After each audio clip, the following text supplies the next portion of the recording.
Você já parou para pensar em como seria olhar para um mapa e não reconhecer absolutamente nada? Nenhum país com o formato que conhecemos hoje. Nenhuma linha de fronteira bem definida. Nenhuma noção precisa de onde está o norte, o sul, ou mesmo onde começa e termina o continente em que você vive. Agora imagine que você precisa cruzar oceanos, florestas e desertos, com base nessas representações. E o pior, você acredita que elas estão certas. Por muitos séculos, os mapas que guiavam exploradores, comerciantes e reis estavam na verdade profundamente errados. Mas não por ignorância ou falta de tecnologia, menos embora isso também conte menos, mas porque os mapas eram antes de tudo visões do mundo, reflexos das crenças, dos medos e das intenções de uma época. Eles não mostravam apenas territórios, mostravam ideologia, religião, poder e até mito. Os primeiros mapas do mundo eram, ao mesmo tempo, documentos de navegação e obras simbólicas, menos misturando realidade, desejo e fantasia. E não pense que esse erro era pequeno. Em muitos desses mapas, a África era colocada de cabeça para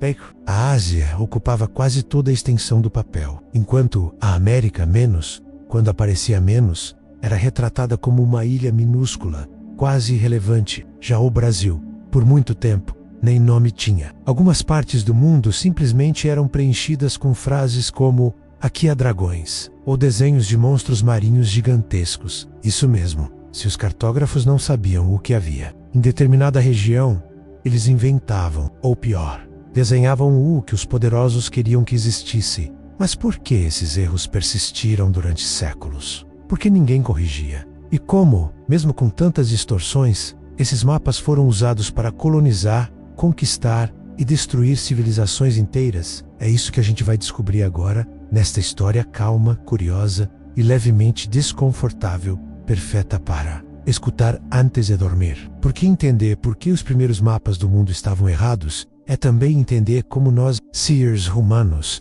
tentamos controlar o desconhecido usando a ilusão do conhecimento e o preço que isso teve para o mundo todo. Então apague as luzes, ajuste seu travesseiro, respire fundo e prepare-se para viajar por mares fictícios, continentes distorcidos e crenças esquecidas, porque hoje a história chata para dormir é sobre como o mundo, durante muito tempo, não fazia o menor sentido no papel. Muito antes de o ser humano querer entender onde estava, ele precisava primeiro dar sentido ao que via. Os primeiros mapas do mundo não nasceram da ciência, menos nasceram da necessidade simbólica de se localizar no universo, de saber seu papel diante dos deuses, da natureza e do desconhecido. Por isso, os primeiros registros cartográficos que temos não eram mapas no sentido moderno, mas verdadeiras obras de crença. Um dos mais antigos é o mapa Amandi babilônico, feito por volta de 600 a.C., gravado numa pequena tábua de argila. Esse mapa mostra a Babilônia no centro de tudo, cercada por um rio circular, o oceano e 7 ilhas externas, representando terras distantes, perigosas, talvez até mágicas. Para os babilônios, o mundo conhecido terminava ali. O que estava além era mistério e, portanto, merecia ser desenhado como um enigma. Essa mesma lógica se repetiria em outros cantos do planeta. Mapas medievais europeus, por exemplo, não se preocupavam com precisão. Eles seguiam um padrão simbólico chamado TU, o mundo dividido por um T dentro de um círculo, onde o Oriente ficava sempre no topo e Jerusalém era o centro de tudo. A Ásia ficava em cima, a Europa à esquerda e a África à direita. Tudo isso porque o mapa não era um instrumento de navegação, mas uma representação do plano divino. O objetivo não era saber onde você estava, mas sim lembrar seu lugar no cosmos. Aliás, essa centralização de Jerusalém não era aleatória. Durante séculos, acreditava-se que o Jardim do Éden, a origem da humanidade, havia existido naquele ponto. Portanto, tudo se organizava ao redor dele. E se alguma nova terra fosse descoberta, ela era inserida de forma secundária, adaptada. A crença vigente, muitas vezes ignorada, ou até considerada uma extensão do pecado.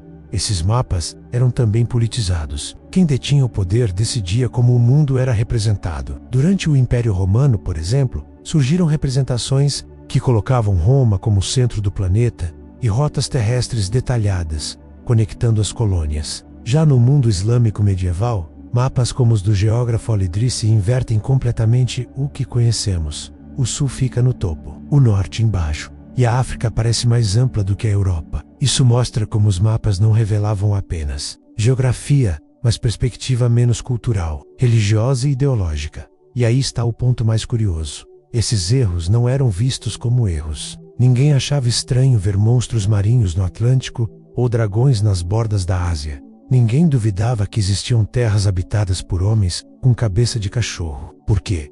Para quem vivia naquela época, essas eram possibilidades reais e até prováveis. A ignorância era preenchida com imaginação, e essa imaginação se tornava verdade no papel. Mas esses mapas não eram apenas simbólicos, eles influenciavam decisões reais. Guerras foram planejadas com base neles. Viagens marítimas foram guiadas por representações completamente distorcidas da costa, e impérios inteiros nasceram ou caíram com base em ilusões geográficas. É fascinante e, ao mesmo tempo, assustador pensar que o mundo foi moldado, em parte por mapas errados. No próximo bloco, vamos ver como isso começou a mudar. Por que dia, alguém resolveu desafiar a ideia de que o mapa deveria mostrar o céu, e decidiu que ele deveria. Conforme os séculos foram passando, os mapas evoluíram menos, mas nem sempre no sentido de ficarem mais precisos. Na Idade Média, por exemplo, os mapas europeus refletiam uma mistura desconcertante de religião,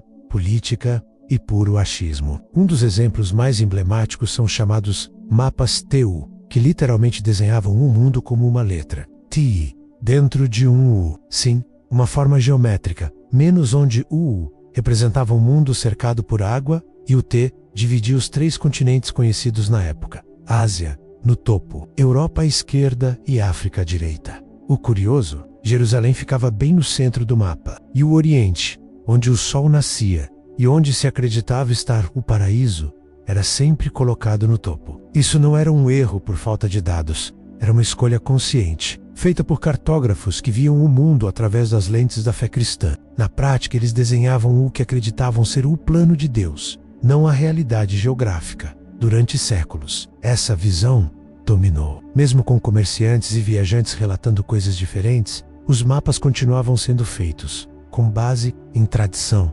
crença e prestígio. Afinal, quem ousaria contestar um mapa que colocava o céu, a Bíblia e a Igreja como os eixos do mundo? Para muitos, corrigir um mapa era quase como questionar o próprio Deus. Mas a distorção não parava por aí. Havia também um componente político e colonial. Quando as grandes potências europeias começaram a explorar e colonizar outras partes do mundo, os mapas passaram a ser instrumentos de dominação. O que não era conhecido era descrito como vazio, selvagem ou à espera de ser descoberto, como se milhares de pessoas já não vivessem ali há séculos. Os erros, nesse caso, serviam para justificar invasões catequizes forçadas e roubo de terras.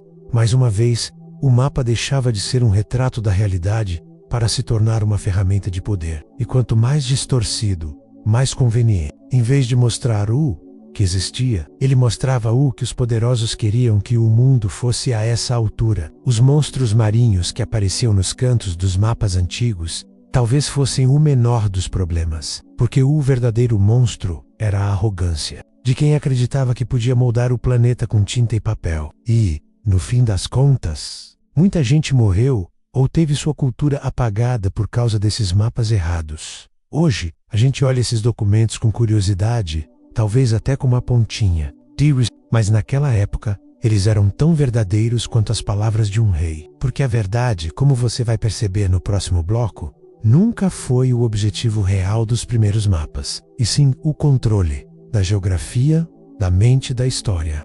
A partir do século XV, com o início das grandes navegações e o avanço da ciência na Europa, os mapas começaram a mudar. O mundo, que antes era envolto em símbolos místicos, agora começava a ser desenhado com compasso, régua e, principalmente, com relatos de exploradores que enfrentavam o desconhecido. Era o nascimento da cartografia moderna. Mas, mesmo com todo esse avanço técnico, os mapas ainda não estavam nem perto de serem neutros. Você já ouviu falar do mapa de Mercator? Criado em 1569 por Gerardus Mercator, esse foi um dos marcos da cartografia europeia. O objetivo era nobre: facilitar a navegação, principalmente para os navios que cruzavam os oceanos. O problema, a projeção de Mercator distorcia as proporções reais dos continentes. Regiões próximas ao Equador, como a África e a América do Sul, pareciam muito menores do que realmente são. Enquanto isso, áreas como Europa e América do Norte ganhavam uma dimensão exagerada.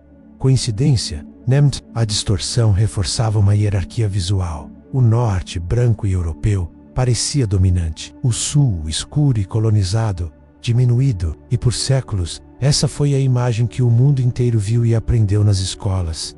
A cartografia, mesmo com seus avanços técnicos, nunca foi apenas ciência. Ela sempre teve um quê de ideologia. Países representavam seus territórios maiores do que eram. Ilhas conquistadas surgiam magicamente em destaque. Fronteiras eram desenhadas com base em tratados políticos, muitas vezes sem consultar os povos que viviam ali há gerações. Tribos, culturas, histórias inteiras eram apagadas com um simples traço de pena. Além disso, muitos mapas feitos durante a Era dos Descobrimentos simplesmente omitiam as rotas de navegação reais, como forma de manter segredos comerciais ou militares. Enquanto os mapas públicos mostravam linhas retas e seguras, os navegadores sabiam que, na prática, os caminhos eram tortuosos, perigosos e frequentemente letais. E havia outro detalhe curioso: quanto mais longe de casa os exploradores chegavam, mais criativos ficavam os mapas. Povos inteiros eram descritos como canibais,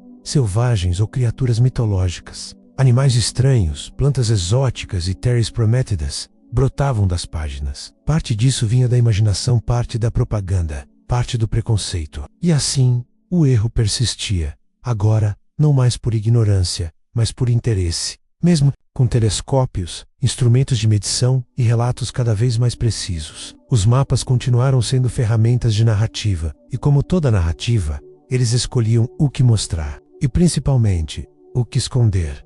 No próximo bloco, vamos ver como essa visão distorcida do mundo ainda nos influencia hoje, mesmo na era dos satélites e dos aplicativos de geolocalização, porque no fim das contas talvez os mapas nunca tenham sido sobre lugares, e sim sobre como queremos que o mundo pareça ser. Chegamos ao ponto em que vivemos com satélites em órbita, imagens em alta resolução da Terra, aplicativos que mostram nossa localização em tempo real com uma precisão de poucos metros. A era dos erros grotescos nos mapas parece ter ficado para trás.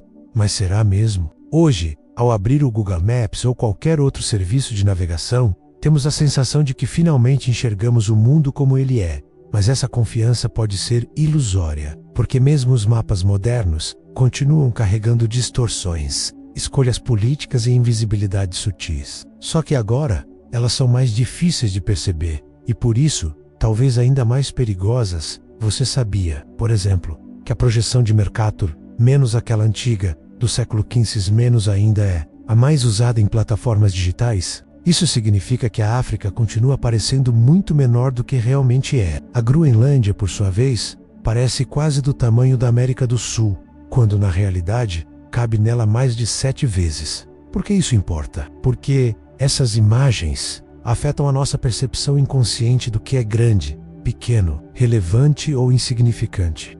Mas vai além disso. Muitos territórios indígenas, favelas, campos de refugiados ou regiões em disputa simplesmente não aparecem nos mapas oficiais, ou aparecem como áreas vazias, sem nome, como se ninguém vivesse ali, como se aquelas pessoas não existissem. Ainda hoje, o mapa continua sendo uma ferramenta de exclusão, um reflexo de quem tem o poder de dizer: essa terra é minha, esse espaço importa, esse outro não.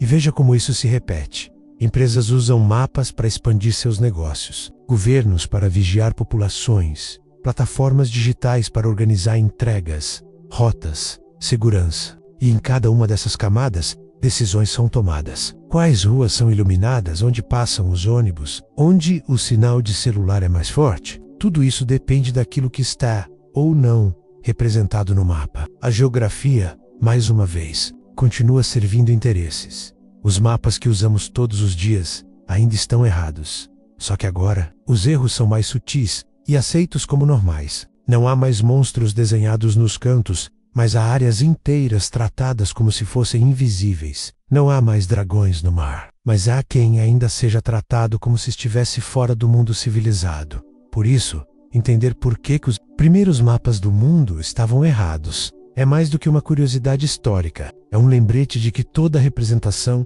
é uma escolha, de que todo desenho do mundo revela uma visão de mundo, e que por trás de cada linha, de cada cor e de cada ausência, há um conjunto de crenças, interesses e decisões que moldam, não só o papel, mas a realidade. Então, da próxima vez que você abrir um mapa, pergunte-se: quem desenhou isso e por quê? Porque no fim, o mapa nunca é neutro e talvez nunca tenha sido. Ele é no máximo uma tentativa menos às vezes honesta, às vezes manipulada menos de dar sentido ao caos, que é viver em um planeta tão vasto, diverso e imprevisível. Boa noite. E que você sonhe, essa noite, com continentes imaginários, monstros marinhos e um mundo onde o desconhecido ainda é possível.